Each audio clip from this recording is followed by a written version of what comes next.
दोस्तों, आज के इस वीडियो के माध्यम से दो इम्पोर्टेंट बात आप लोग को बताएंगे, दो इम्पोर्टेंट जानकारी देंगे। और दोनों इम्पोर्टेंट जानकारी ये है कि पहला, अब कितना विलंब होगा जूनियर इंजीनियर का रिजल्ट में। दूसरा दोस्तों कि आज पटना हाईकोर्ट में केस का हियरिंग था, तो आज का केस का क्या फैसला रहा, ये चीज़ भी आप लोग जानने का कोशिश करते होंगे। तो चलिए इस वीडियो के माध्यम से ऑफिशियल जो जानकारी आई है केस को लेकर के वो देख लेते हैं, फिर खुद डिसाइड कर लीजिएगा अब कितना विलंब होगा जूनियर इंजीनियर का रिजल्ट में। चलिए नोटिफिकेशन की तरफ बढ़ते हैं। मेरे प्यारे दोस्तों, अगर आप लोग पटना हाईकोर्ट की वेबसाइट पर विजिट करिएगा तो आप लोग खुद भी चेक कर सकते हो, या फिर हम आपको दिखा देते हैं।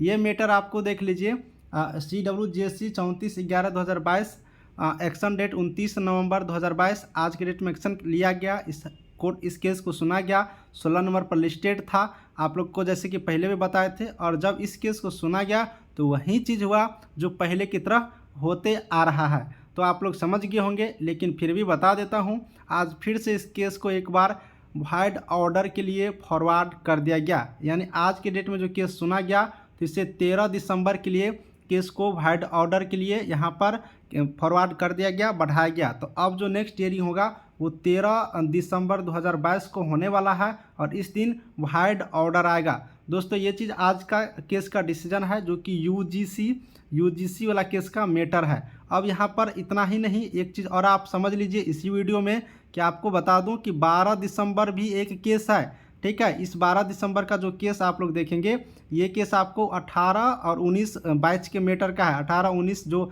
पॉलिटेक्निक पास आउट कैंडिडेट है उसको लेकर के है। ठीक है, तो इस दिन भी वाइड ऑर्डर का ही केस है, और 13 दिसंबर को भी वाइड ऑर्डर का केस है। तो अब आप लोग खुद अनुमान लगाइए, आखिर बीटीएससी कहना क्या चाहती है। क्या केस के वजह से ये रुकेंगे, या फिर उससे पहले रिजल्ट देंगे, क्योंकि नोटिफिकेशन एक जारी हुआ है 7 दिसंबर वाला। क्या डिसीजन आती है ये तो हमें भी पता नहीं है, डायरेक्ट बीटीएससी ही दिखा पाएंगे, क्योंकि इसका जो लेटर है उसके अकॉर्डिंग काम ही नहीं हो पा रहा है। तो कोई भी अनुमान लगाना या उस पर डायरेक्ट 100% विश्वास करना जायज़ नहीं होगा। बाकी दोस्तों जो नोटिफिकेशन आएगी बीटीएससी की तरफ से, या फिर यहाँ पर जो पटना हाईकोर्ट की जो डिसीजन है 12 दिसंबर और 13 दिसंबर, इन दोनों दिन हम लोग को इंतज़ार करना पड़ेगा कि क्या डिसीजन आता है, क्योंकि दोनों दिन वाइड ऑर्डर का केस है। तो अब हम लोग को 12-13 दिसंबर तो देखना ही होगा।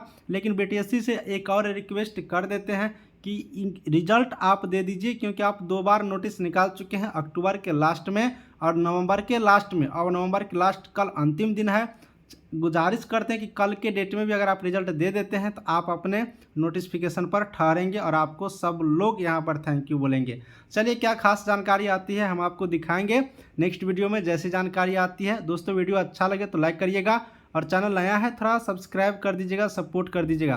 दोस्तों परेशान नहीं होना है ये वाइड ऑर्डर को लेकर के, क्योंकि वाइड ऑर्डर देखिए पहले भी आया हुआ है। यहाँ से आप लोग एक बार ध्यान लगाकर यहाँ से देख सकते हो। ठीक है, 4 अगस्त को वाइड ऑर्डर आ रहा है, 1 सितंबर को आया है, 10 उसके बाद देखिए 19 अक्टूबर का आया हुआ है। तो ये वाइड ऑर्डर आते रहते हैं, इसमें अलग अलग मैटर होते हैं। तो इसके लिए परेशान नहीं होना है, और ज़्यादा इस केस से रिजल्ट को इफेक्ट नहीं पड़ेगा। ठीक है, इसलिए कोई परेशान नहीं होना है। बस ये है कि एक केस है तो थोड़ा लोग संशय में बना रहता है, लेकिन इस केस से ज़्यादा परेशान नहीं होता है।